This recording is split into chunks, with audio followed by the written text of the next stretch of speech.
Hello friends, welcome back to my channel. இன்றைக்கி நம்ம கிச்சனில் பார்க்க போகிறது ஒரு மொறுமொறுப்பான சூப்பரான வாழைப்பூ வடை எப்படி செய்கிறதுன்னு பார்க்கலாம்.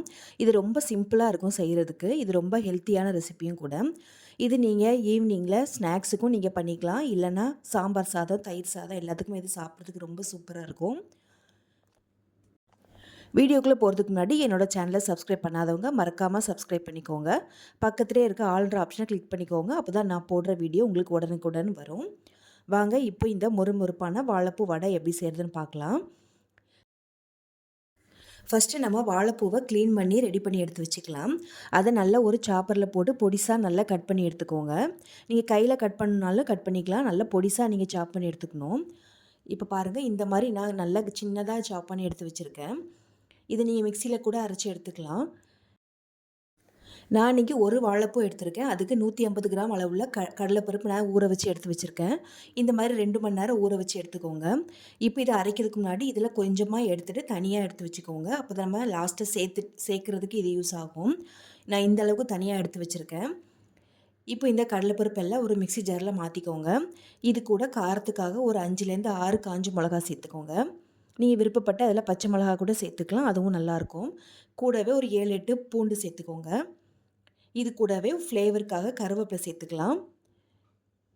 கூடவே 1 ஸ்பூன் அளவுக்கு சீரகம் சேர்த்துட்டு இப்போ இந்த வடைக்கு தேவையான அளவுக்கு உப்பு சேர்த்துக்கோங்க. உப்பு சேர்த்துட்டு இது நல்லா கொரகொரப்பாக அரைச்சி எடுத்துக்கோங்க. ரொம்ப மையாக அரைக்க வேண்டாம். கொரகொரப்பாக அரைச்சி எடுக்கும்போது தான் உங்களுக்கு நல்லா கிறிஸ்பியாக சாப்பிட்றதுக்கு நல்லாயிருக்கும். இப்போ பாருங்கள், இந்த அளவுக்கு நான் அரைச்சி எடுத்துருக்கேன். இப்போ இதை நம்ம கட் பண்ணி வச்சுருக்க வாழைப்பூ கூட சேர்த்துக்கலாம்.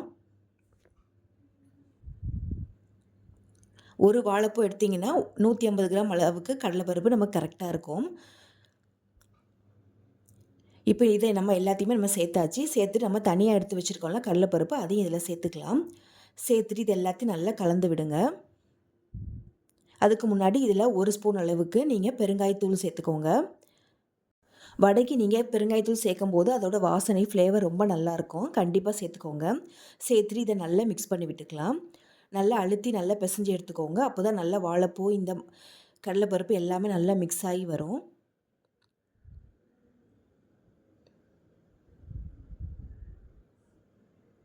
இப்போ பாருங்கள், நம்ம நல்லா மிக்ஸ் பண்ணி எடுத்துருக்கோம். இந்த அளவுக்கு நம்ம உருண்டை பிடிக்கிற அளவுக்கு நமக்கு நல்லா மிக்ஸ் பண்ணி எடுத்தாச்சு. இப்போ இதே நம்ம தேவையான அளவுக்கு உருண்டை பிடிச்சிட்டு கையில் வச்சுட்டு ஒரு அழுத்தம் கொடுத்தோன்னா கரெக்டாக இருக்கும். இது தட்டுறதுக்கு ரொம்ப ஈஸியாக தான் இருக்கும் உங்களுக்கு. இப்போ பாருங்கள், இந்த மாதிரி தட்டி எடுத்துக்கோங்க. எல்லா வடையும் இந்த மாதிரி தட்டி தனியாக தட்டில் வச்சுக்கோங்க. ரொம்ப தடியாகவும் நீங்கள் பண்ணக்கூடாது, ரொம்ப மெல்லிசாகவும் பண்ணாவும் ரொம்ப உதிர்ந்து போயிடும். இப்போ இது நம்ம பொரிச்சு எடுக்கிற அளவுக்கு தேவையான அளவுக்கு எண்ணெய் ஊற்றிக்கோங்க. கொஞ்சம் அகலமான பாத்திரத்தில் ஊற்றிக்கோங்க. அப்போ தான் நமக்கு பொரிச்சு திருப்பி எடுக்கிறதுக்கு கொஞ்சம் ஈஸியாக இருக்கும். இப்போ இந்த எண்ணெய் சூடாயிட்டான்னு பார்க்குறதுக்கு இந்த மாதிரி போட்டு பாருங்கள். இந்த அளவுக்கு நல்ல டக்கு நமக்கு பொரிஞ்சு வரணும். அப்போ தான் நமக்கு எண்ணெய் நல்லா சூடாயிருக்குன்னு அர்த்தம். இப்போ நல்லா தீயை மீடியம் ஃப்ளேமில் வச்சுக்கோங்க. வச்சுட்டு ஒவ்வொரு வடையாக இந்த மாதிரி நம்ம தட்டி சேர்த்துக்கலாம். நீங்கள் எந்த அளவுக்கு நீங்கள் எண்ணெய் ஊற்றுறீங்களோ அந்த அளவுக்கு நீங்கள் வடையை சேர்த்துக்கோங்க. நிறையவும் சேர்த்துட்டிங்கனாலும் உங்களுக்கு திருப்புறதுக்கு ரொம்ப கஷ்டமாக இருக்கும். அப்புறம் உங்களுக்கு வடை எல்லாமே உடஞ்சி போயிடும். இப்போ ஒரு 6 வடை நான் இதில் சேர்த்துருக்கேன். இப்போ இது ஒரு 3லேருந்து 4 நிமிஷம் நல்ல மீடியம் ஃப்ளேமில் வச்சு வேக விட்டுக்கோங்க. அப்போ தான் உங்களுக்கு உள்ளே நல்லா வெந்து வரும். நீங்கள் ஃபுல்லாக வச்சுட்டிங்கன்னா உள்ளே உங்களுக்கு வெந்து வராது, மாவாக இருக்கும். அதனால் மீடியம் ஃப்ளேமில் வச்சு 3லேருந்து 4 நிமிஷம் வச்சுட்டு இந்த மாதிரி திருப்பி விட்டுக்கோங்க. அதே மாதிரி நீங்கள் வடை போட்ட உடனே நீங்கள் கரண்டி போடக்கூடாது. போட்டிங்கன்னா டக்குன்னு உங்களுக்கு எல்லாமே உதிர்ந்து வந்துடும். இப்போ பாருங்கள், நம்ம எல்லாத்தையுமே நல்லா திருப்பி விட்டாச்சு. திரும்பவும் ஒரு 3 நிமிஷம் நம்ம வேக விட்டுக்கலாம். இப்போ பாருங்கள், நமக்கு 2 பக்கமும் நல்லா வெந்து உள்ளே நல்லா சாஃப்டாக வெந்துட்டு மேலே நல்லா முறுமுறுப்பாக ரெடியாகி வந்திருக்கு. அவ்வளோதாங்க, நம்மளோட சூப்பரான சிம்பிளான வாழைப்பூ வடை ரெடி ஆகிடுச்சு. இதை கண்டிப்பாக ட்ரை பண்ணி பாருங்கள். இது செய்கிறது ரொம்ப ஈஸி தான். பசங்களுக்கும் இது ரொம்ப பிடிக்கும். நம்ம வாழைப்பூ தனியாக கூட்டு, பொரியல் அந்த மாதிரி நம்ம செஞ்சு கொடுத்தோன்னா யாரும் சாப்பிட மாட்டாங்க.